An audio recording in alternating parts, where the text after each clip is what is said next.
Diz assim a palavra de Deus. Mas, de fato, Cristo ressuscitou dentre os mortos, sendo ele as primícias dos que dormem. Visto que a morte veio por um homem, também por um homem veio a ressurreição dos mortos. Porque assim como em Adão todos morrem, assim também todos serão vivificados em Cristo. Cada um, porém, por sua própria ordem.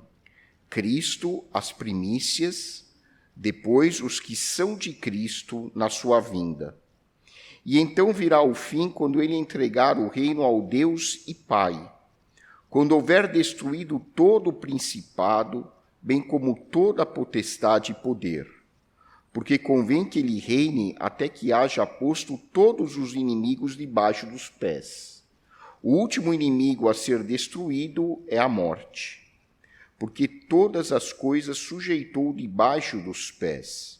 E quando diz que todas as coisas lhe estão sujeitas, certamente exclui aquele que tudo lhe subordinou. Quando, porém, todas as coisas lhe estiverem sujeitas, então o próprio Filho também se sujeitará àquele que todas as coisas lhe sujeitou, para que Deus seja tudo em todos. Oremos.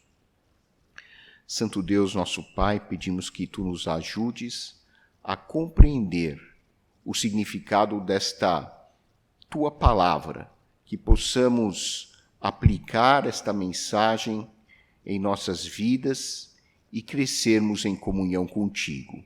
Te pedimos agradecidos, Pai amado, em nome de nosso Senhor e Salvador Jesus Cristo. Amém.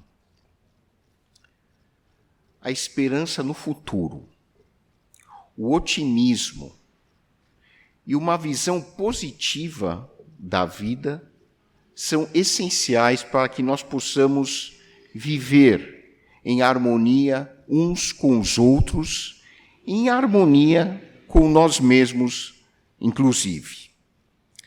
Quando nós enxergamos o mundo como um espaço acolhedor, quando nós pertencemos a uma família, a um lar que nos aceita como nós somos, que nos trata bem, nós nos sentimos amados e, consequentemente, nós desenvolvemos ao longo do tempo uma autoimagem adequada, uma autoestima saudável que permite que nós possamos ser pessoas bem-sucedidas nas diferentes áreas da vida.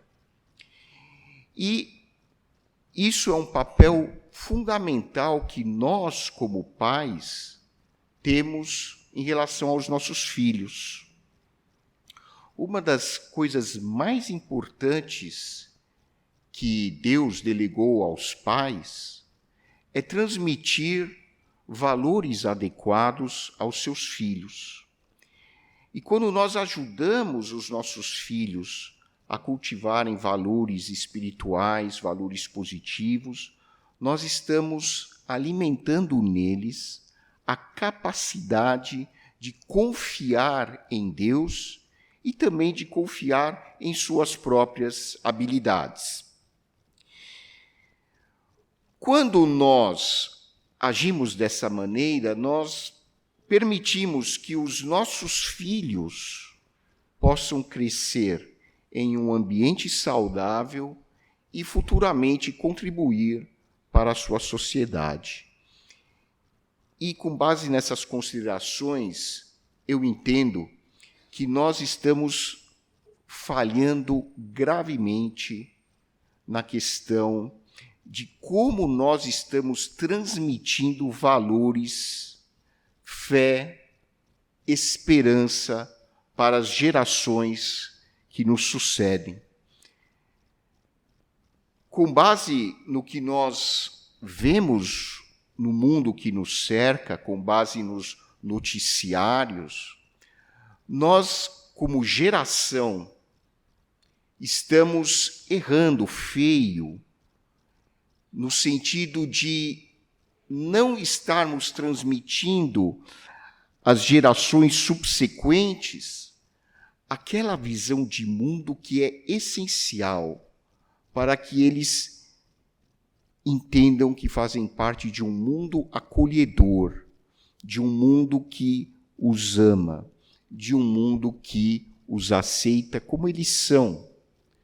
A nossa geração está fazendo com que as crianças, principalmente os jovens das gerações seguintes, não enxerguem esse mundo como um mundo ok.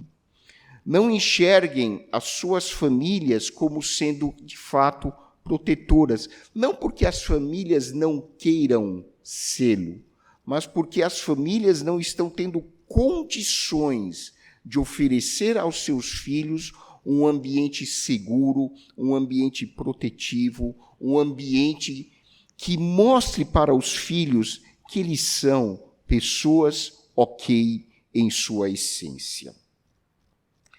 Há alguns dias, uma menina chamou a atenção de todo mundo. O nome dessa menina é Júlia. Júlia Abu Warda, uma menina palestina que apareceu numa foto. E essa foto foi descoberta por um produtor da BBC, é uma foto recente. Essa foto circulou o mundo. E essa menina de 3 anos de idade ganhou notoriedade internacional. E quando eu me refiro à pequena Júlia, eu não o faço porque ela seja especificamente uma criança palestina. Eu o faço porque ela ganhou notoriedade, mas poderia se tratar de uma criança israelense.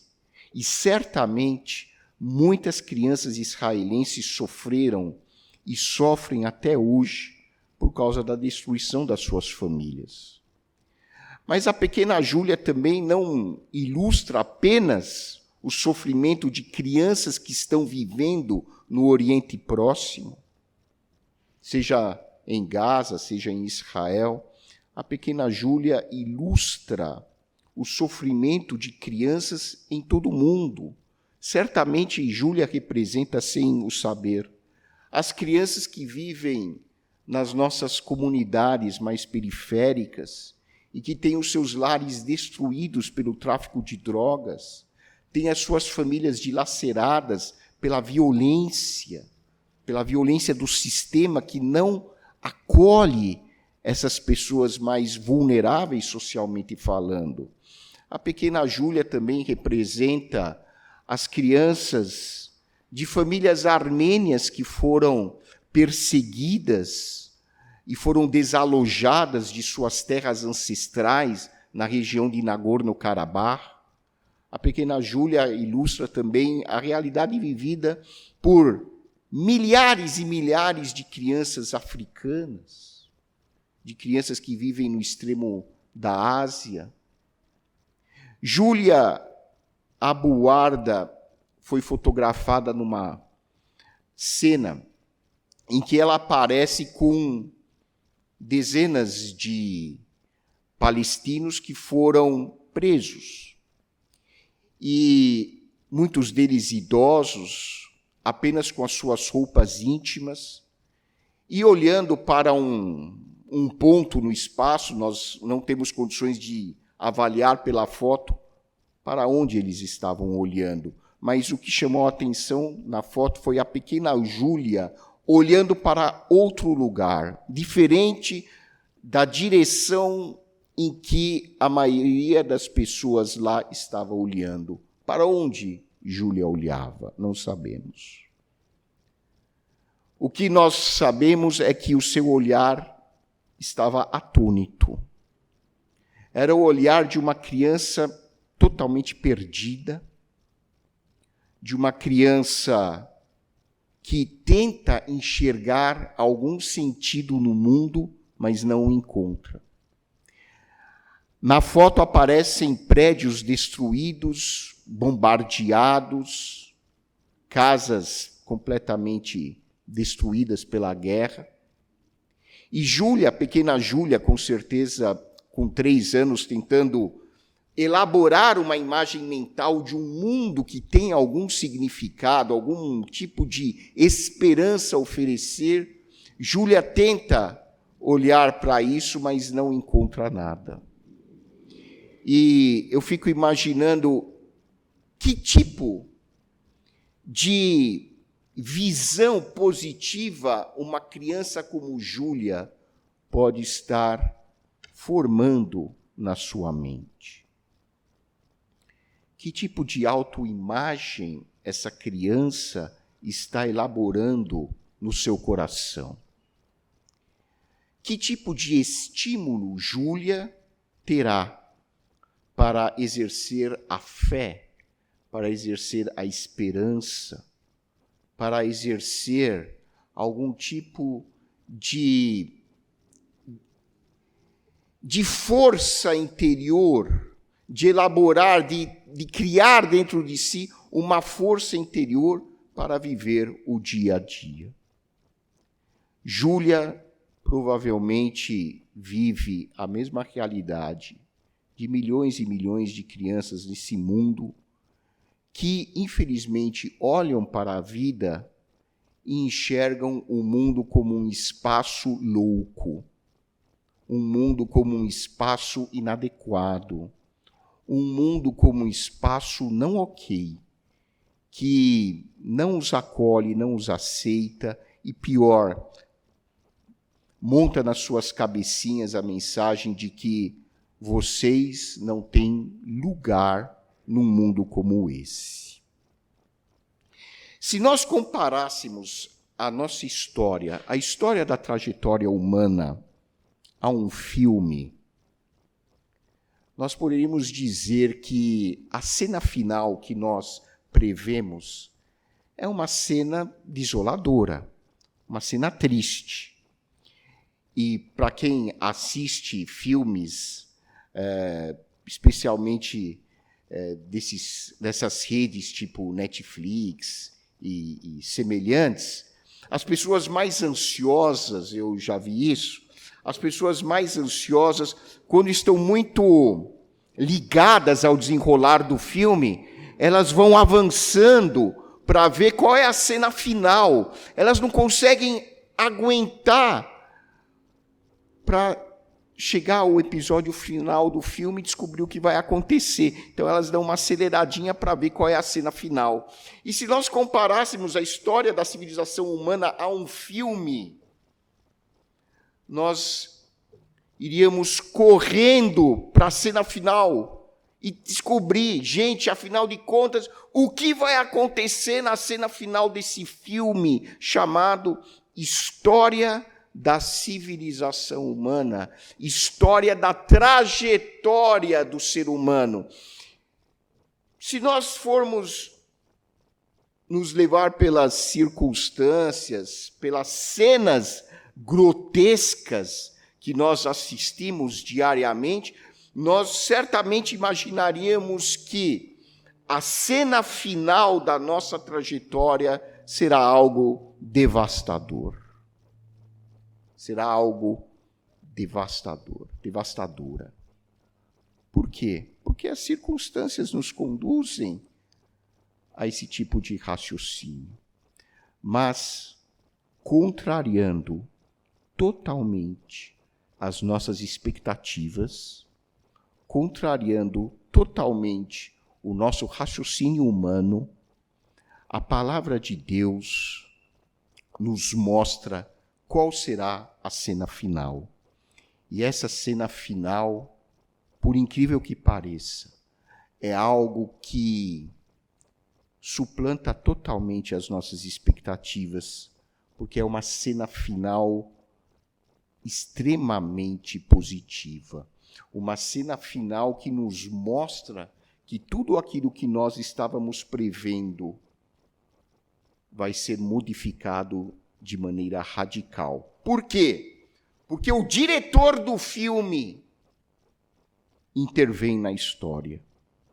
O diretor do filme é alguém extremamente dotado de sabedoria, de amor, de misericórdia, e ele entra como ator neste filme e muda a cena final, que ao invés de ser algo devastador, passa a ser algo transbordante de alegria, algo que nos infunde de esperança, de otimismo, quando nós olhamos para a cena que esse diretor planejou para o final da história.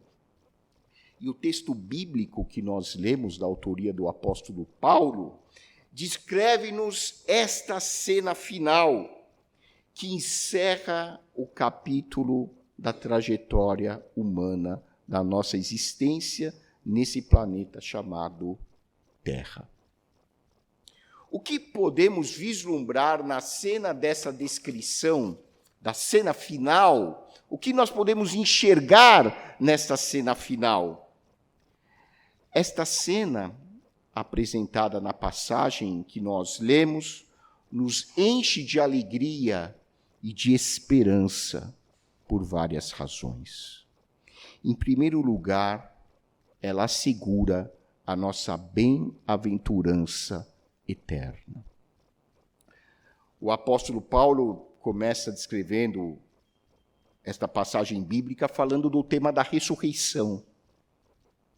Assim como Cristo ressuscitou, nós também ressuscitaremos. Existiram muitos mestres e filósofos que influenciaram positivamente a nossa trajetória. Buda foi um tremendo filósofo. Aristóteles, Platão, Sócrates foram grandes filósofos. Ensinaram coisas extremamente positivas e necessárias para a nossa civilização, para podermos viver uma vida decente e ética. Mas estes filósofos não ressuscitaram. Jesus ressuscitou.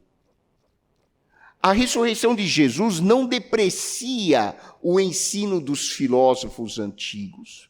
A ressurreição de Jesus só acrescenta algo à mensagem revolucionária, tremenda e significativa que o Filho de Deus nos apresentou. A ressurreição de Jesus nos ensina que não só os seus ensinos são verdadeiros, mas que nós podemos contar com ele na eternidade futura, porque nós também existiremos com Jesus na eternidade futura. A nossa passagem aqui na Terra se encerra com a nossa morte física, porém, o que Jesus nos assegura com a sua ressurreição é que a nossa história continuará numa outra dimensão, numa outra realidade, mas a nossa existência não se limita a esta vida que nós desfrutamos aqui no planeta Terra. Os teólogos, os estudiosos da Bíblia divergem sobre qual foi a natureza da ressurreição de Jesus, qual foi o corpo que Jesus obteve quando ele ressuscitou. Afinal de contas, os próprios evangelhos descrevem que discípulos olharam para Jesus na sua ressurreição e não o reconheceram de imediato. Ou seja, a aparência de Jesus não era exatamente igual à aparência que ele tinha enquanto ele estava no seu ministério terreno. Como será esse corpo de Jesus? Alguns textos do Evangelho dizem que ele atravessou a parede. E por mais fé que você e eu tenhamos, não tente atravessar a parede. Você sofrerá um traumatismo craniano se fizê-lo com força. Que tipo de corpo é esse que Jesus teve depois da ressurreição? Nós não sabemos. Como foi a ressurreição de Jesus? Nós não sabemos. Era um corpo parecido com o corpo anterior à sua morte, falando de Jesus? Nós não sabemos. Como será a segunda vinda de Jesus? Aqui, novamente, teólogos divergem, estudiosos da Bíblia divergem sobre os detalhes, sobre os pormenores. O que significa a segunda vinda de Jesus? Como será essa segunda vinda? Será assim? Será assado? Quem estará com Jesus? O que vai acontecer nesse planeta? Existem várias passagens da Bíblia, mas com toda honestidade, não me interprete mal. Se você juntar estas passagens todas, muitas delas parecem contraditórias. E eu o digo não para diminuir a sua fé, mas para corrigir a sua interpretação. O objetivo dessas passagens não é nos dar um retrato técnico e jornalístico de como será a nossa ressurreição, nem como será a segunda vinda de Jesus. O objetivo dessas passagens é, de forma simbólica e poética, nos ensinar a importante mensagem de que, embora nós não tenhamos condições de saber descrever tecnicamente os detalhes desta realidade que será a nossa ressurreição e a segunda vinda de Jesus, os nossos olhos precisam estar focados para o que Deus quis transmitir na essência da sua mensagem no Novo Testamento. A nossa vida não se limita aos anos em que nós estamos vivendo aqui na Terra. Tem muita coisa para viver depois. Como vai ser isso? Quando vai ser isso? Nós não sabemos. A mensagem do apóstolo Paulo é simplesmente esta. Assim como Jesus voltou a viver, com que corpo não sei, mas assim como ele voltou a viver, você e eu voltaremos a viver um dia. E por isso, nós devemos ter muita responsabilidade sobre como nós agimos hoje, porque as nossas ações hoje vão ter implicação na nossa vida, na dimensão futura. Elas estão conectadas, elas estão interligadas. O que nós fazemos hoje, como disse o apóstolo Paulo em outro texto, que não nos enganemos, elas terão resultados, porque o que o homem semear, isso também ceifará. Muitas pessoas semeiam coisas nesta vida, mas não ceifam os resultados nesta vida, seja para o bem, seja para o mal. Mas Deus, em sua palavra, nos assegura a nossa bem-aventurança final.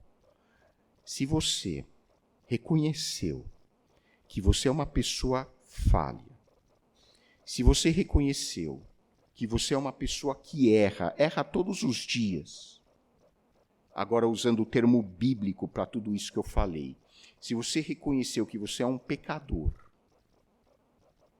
que você precisa de Deus, precisa da força de Deus na sua vida, se você reconheceu que você precisa do amor de Deus, se você procura entrar em contato com Deus e viver em comunhão com Ele, se você recebeu na sua vida Jesus Cristo como seu Senhor, você confia em Cristo como o mestre da tua vida, você confia a trajetória da sua existência a Jesus como seu melhor amigo, como seu Salvador, a Bíblia lhe garante a bem-aventurança final. Em segundo lugar, este texto que nós lemos assegura a restauração do universo por meio de Cristo. Esse texto que nós lemos antes da mensagem de Colossenses traz um versículo, eu não vou repetir aqui, mas traz um versículo que diz que o universo todo será reconciliado com Deus por meio de Cristo. não existe absolutamente nada que vai fugir da reconciliação final com Cristo. O texto de Efésios, por exemplo, afirma no capítulo 1, no versículo 10, o seguinte, que o plano de Deus é de fazer convergir nele é em Cristo, na dispensação da plenitude dos tempos, todas as coisas, tanto as do céu como as da terra, ou seja, todo o universo, tudo que existe, incluindo as pessoas que passaram por este universo, serão objeto desta obra de restauração, desta obra de reconciliação com Deus. Como Deus vai fazer isso, não faço a menor ideia, porque a Bíblia não nos revela. Ela simplesmente diz que na cena final, nós não sabemos como o diretor do filme vai montar essa cena, tudo será reconciliado com Deus, sem exceção. Mas é sem exceção mesmo? É sem exceção. Porque a palavra no grego que a Bíblia emprega para isso é a palavra que tem a conotação de universo. O universo será restaurado por Deus. Você já certamente viu pinturas antigas destruídas, sendo restauradas com uma perfeição que dá a impressão de que aquela pintura não tinha sido danificada. E Deus vai fazer exatamente isso com o universo. Ele vai restaurar o universo. Tudo aquilo que estava destruído pelo ser humano será reconciliado com Deus. E é tudo o mesmo, gente. Nada vai ficar de fora. Tudo isso é obra de Jesus. Tudo isso é obra do Filho de Deus. O texto bíblico aqui diz que Deus deu uma missão para Jesus, uma missão para o Filho dele. A missão é, você vai restaurar todas as coisas. E a missão de Jesus é, então, de uma forma que nós não compreendemos, no final das contas, tudo vai ser harmonizado, e aí Jesus vai dizer, Pai, está tudo aqui. E finalmente, então, o próprio Jesus vai se submeter a Deus o Pai, e aí nós caminhamos para a terceira cena, que é a cena final. E essa cena, gente, é algo surpreendente. Porque eu acho que a gente já leu esse versículo 1 milhão de vezes, mas poucas pessoas entendem a profundidade desse versículo. A cena final é o versículo 28. E eu gostaria que vocês lessem o versículo 28 comigo. Porque é a cena final do diretor do filme. É como vai terminar a história da trajetória humana. E quando você ler esse versículo, visualize a cena final e veja se você de fato consegue aceitar isso, entender isso, porque é uma obra magnífica. Quando, porém, todas as coisas lhe estiverem sujeitas, leiam comigo, então o próprio Filho também se sujeitará àquele que todas as coisas lhe sujeitou. Para um pouquinho. Agora vem a cena final. Você está preparado para ouvir a cena final? Você tem condições emocionais de aceitar a cena final? Você tem condições intelectuais de aceitar a cena final? Se você tem algum problema cardíaco, sugiro que você não leia a cena final, porque é chocante. Vamos lá, lendo devagar em voz alta, para que Deus seja o quê? Tudo em todos. Para que Deus seja tudo em quem? Todos. Que todos? A palavra do grego é todos mesmo, gente. É todos mesmo.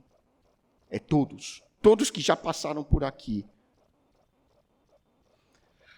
Pastor, não serão apenas todos os que têm fé em Jesus, esses terão um lugar especial no plano de Deus. É o que a gente chama de salvação. Mas esse versículo vai além da salvação. Quando Paulo descreve o texto de Filipenses capítulo 2, versículos 9 a 11, Paulo engloba quem são esses todos. O que Paulo diz? Toda criatura nos céus, na terra e debaixo da terra. Sabe como a Bíblia armênia traduz embaixo da terra? Morada dos demônios. Inferno. A palavra inferno não existe na Bíblia, sabiam disso? É uma palavra latina. Ela é uma tradução. Mas o que o texto de Paulo está escrevendo é algo que nós lemos e nós lemos. Nós até cantamos, mas eu acho que a gente não entende a profundidade do que a Bíblia está nos dizendo. Mas, pastor, a salvação não é só para aqueles que creem em Cristo? É. Ué, mas, pastor, isso não entra em contradição? Aparentemente entra. Então, pastor, mas eu não sou Deus, gente. Se vocês tiverem algum problema com isso, por favor, não se esqueçam de perguntar para Deus quando vocês chegarem lá. Mas não cobrem de mim. Eu sou um simples ser humano que tenho por objetivo expor aquilo que a Bíblia está dizendo. Mais do que isso eu não posso fazer. Mas, pastor, a Bíblia não diz que aqueles que morrem sem ter entregue as suas vidas por meio de Jesus, a Bíblia não diz que estão condenados? Ela diz. Mas aqui, pastor, a Bíblia está dizendo que Deus será tudo em todos. E em Filipenses ainda diz que todo joelho se dobrará, toda língua confessará. Confessar aí no grego não é que nem Operação Lava Jato, que a pessoa era obrigada a confessar. Confessar aí em Filipenses 2 é confessar com gratidão. Esse é o verbo grego. É confessar com gratidão que Jesus é o Senhor para a glória de Deus Pai. Mas, pastor, como isso é possível? Eu não sei. Eu realmente não sei. E para deixar mais claro ainda, no último livro da Bíblia, peço que você abra a sua Bíblia em Apocalipse.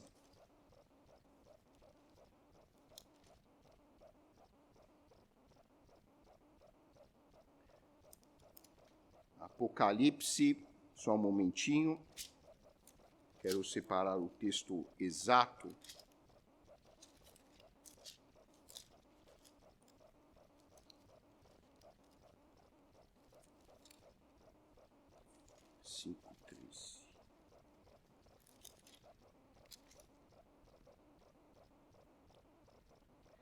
Abra sua Bíblia em Apocalipse, capítulo 5, versículo 13. Esse texto não foi escrito pelo apóstolo Paulo. É outro aspecto da cena final. Porque o diretor do filme quer que a sua cena final seja descrita por pessoas diferentes, para não dizer que teve algum furo. Apocalipse 5:13. 5:13. Vamos lá ler em voz alta para ver como vai terminar o filme. Então, ouvi que toda criatura... Desculpa, eu não entendi bem. Vocês podem repetir, por gentileza? Ouvi o quê? Quem, de novo? Toda criatura. Vamos lá. Que há no céu e sobre a terra. Debaixo da terra, tá? Não é no metrô, não, gente. Debaixo da terra é inferno. E sobre o mar. E tudo que neles há, estava dizendo, agora vamos declarar em alto e bom tom, aquele que está sentado no trono e ao Cordeiro, seja o que? O louvor e a honra e a glória e o domínio pelos séculos dos séculos. Amém. Essa é a cena final. É assim que termina o filme. que essa cena final, meus irmãos, esteja cravada nas nossas mentes e nos nossos corações, principalmente naqueles momentos em que você olha para a vida e não vê nenhum sinal de esperança. Quando você liga o noticiário e só escuta notícia ruim, coisa negativa, coisa pessimista. Quando você acorda e diz, por que eu estou acordando para viver num mundo como esse? Lembre-se que o diretor final do filme tem uma mensagem para você. Ânimo, o filme não acabou, mas a cena final, já te adianto qual é. É a vitória do amor e da justiça de Deus. Que Deus seja louvado. Amém.